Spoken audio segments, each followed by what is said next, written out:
అలాగా చాలా బాగుంది కదా. Thank you. అరే రీతా మార్టిన్, అజో కంగ్రాట్స్. థ్యాంక్స్.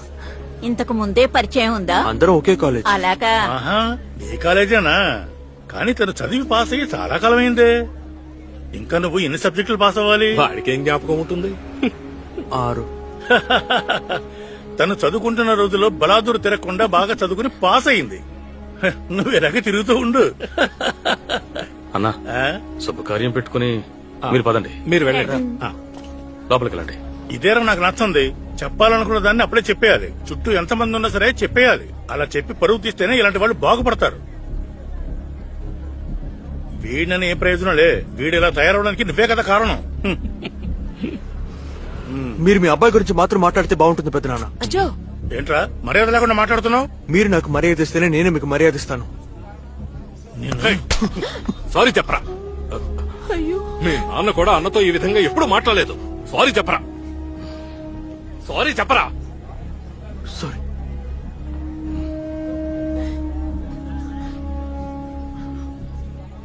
కాలం పిల్లలకి ఏం చెప్పినా ప్రయోజనం లేదు. పిల్లల్ని అదుపాజ్ఞంలో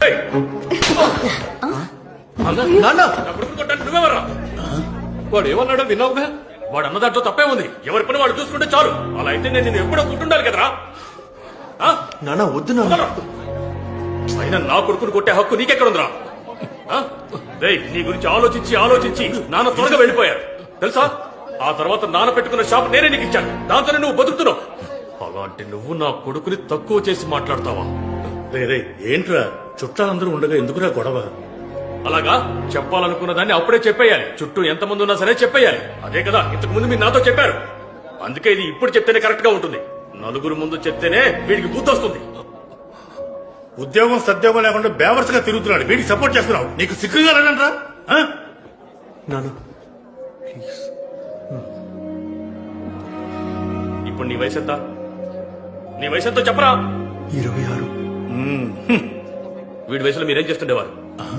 ఏమీ చేసేవారు కాదు. సిగ్గు గురించి మాట్లాడారు కదా.